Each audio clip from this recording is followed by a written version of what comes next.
Hey everyone, thanks for joining me. I'm Mike Sullivan. This is mo.com. With me today is Jason Karras of Trover. Trover is a really cool app. I actually checked it out. It's described as a discovery network designed to allow people to share location-specific discoveries, and it is pretty cool. I'll let Jason talk more about it. But Jason, thanks for joining us. And can you tell me a little bit about your background and kind of how you got your start?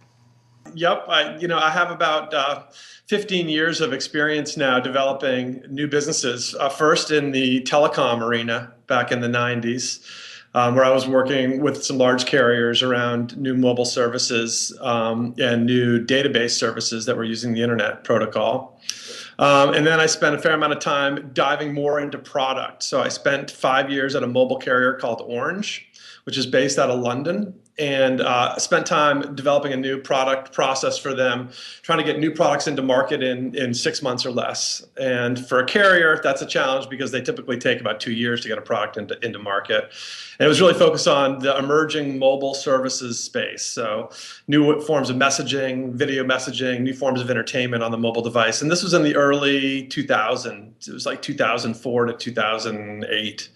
After Orange, I decided to go out on my own and start my first company, which is Carbon Rally, which married an interest in consumer-facing social services and a passion for environmental issues. And so Carbon Rally was an online game and social network where people could team up with their friends, their classmates, their neighborhoods, and compete with others to see who could save the most amount of energy.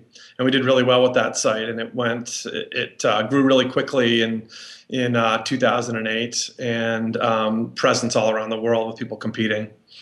And then moving on from Carbon Rally, just an increasing desire to understand how photos and geolocation could really change the way that people explore the world. And that's how we arrived at Trover and what we're doing right now with Trover, which I've been working on for about a little over a year now. And way back, my background, I have an MBA from Duke University. I have a master's in environmental economics, also from Duke University, but that's a long time ago. As I mentioned, I downloaded the app. I really like it. For those who may not know what it is, can you kind of describe it for us? What is Trover? Trover is a mobile application that we put into market about 6 months ago. We're based in Seattle. We have a small team of 6 folks here designing and building Trover. And Trover provides a radically new way to explore your surroundings. And we do that with Trover and the Trover application. We do that by showing you images of cool things that people have found near where you're standing. So you may be standing in the center of Seattle, and we'll show you some amazing street art down an alley that somebody snapped with Trover and left there for you to find. We may show you a bartender at the bar across the street who's makes an amazing old-fashioned cocktail. We may show you down the street a little park where that has some great kids activities. Or you might decide to scroll away from Seattle and you might end up in Maui, and we'll show you a little pathway to a hidden beach break where there's an amazing surfing wave. These are all images that are generated by Trover users, and when somebody snaps a photo with Trover and leaves a little description, they essentially leave it on the map. They leave it at its location so that when friends come by a week later, a month later, and are in the area and they open Trover, they'll see what you found there. And you sort of like leave a breadcrumb for your friends to find, or other Trover users to find when they cross your path. I always like to ask this question, especially of app developers. Where did this idea come from? Well, it was really kind of a culmination of a bunch of different factors. I had a background in mobile, and then I got together with some folks here in Seattle that had a travel orientation. And we were looking for, the smartphone really started to seem like it was emerging as a wonderful tool for travelers and explorers. It's got a great camera. It knows where it is, so it's got geolocation. It's socially connected through Facebook, Twitter, email, messaging.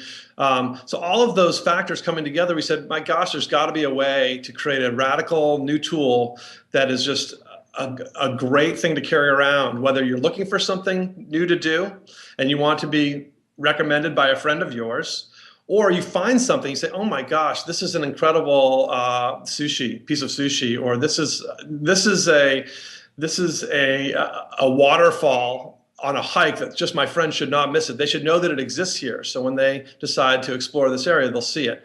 And so he said, wow, with the smartphone, we can really start to make that happen. And that was the genesis of Trover, a tool for explorers. For other businesses out there and people who have ideas for apps, what is it like developing an app? Can you talk about the process a little bit? Well, the apps are just a different kind of animal, and we're learning every day about how to navigate the app landscape. One thing about applications versus websites is that the cycle time is longer, because if you build an app, you need to then test the app with users, and it's not like you can just put up a website. You've actually got to, if you're dealing with Apple and which is what we started with the iPhone. You can't put an app into the store and let people just use it. You need to go through a process of testing it with a couple hundred people before you can put it into the store. And so there's just some different processes around how you do beta testing, how quickly you can get things into market. As we improve Trover, we submit it to Apple. It takes several weeks for it to be reviewed, and then it gets live in the store. So it just adds a few weeks to the iterative cycle time of building and refining a product. So we've had to adjust our metabolism a bit and understand that things move a little bit more slowly with iPhone development. How did you go about raising capital for Trover? Sure. Yeah. Trover was an interesting situation in that I got involved with a company that had an idea similar to Trover. They had raised capital already, but their concept was adjacent. It wasn't exactly what Trover became. And the company name was Travel Post, and they had raised about $9 million when I arrived on the scene about 6 months after they started. And decided to take Travel Post in a new direction and really refocus it on this Trover proposition. So I didn't actually raise the capital for this one. I raised capital for Carbon Rally. This one was sort of pre-capitalized, but we restarted the company 6 months in with a new concept and a new focus.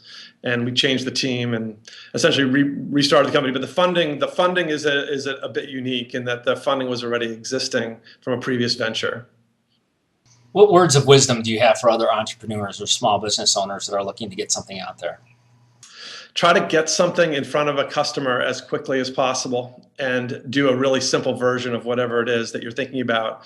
Start with PowerPoint, mock it up, and just start sitting down and engaging with people about the idea, and just iterate it as quickly as possible with feedback. Don't spend 6 months developing your idea before you show it to somebody. Be wide open with it. Don't worry too much about people stealing your idea. Just get feedback from the smart people that understand the market or understand the need you're targeting. The second piece would be just keep it small. The opportunity for things to go off the tracks just magnify when you get a large team. And unless you're laser locked in exactly on what you want to do, keep the scale tight. You'll know when you lock into it and then say, okay, we're going to scale it. So the first couple months or even the first couple years could be very, very backbreaking because you're going to be working with a tiny team and trying to do a lot. But the small team drives focus, and you're only able to do a certain scope of things. And I just find stay small as long as you can until you know for sure you got something, and then raise some bigger capital.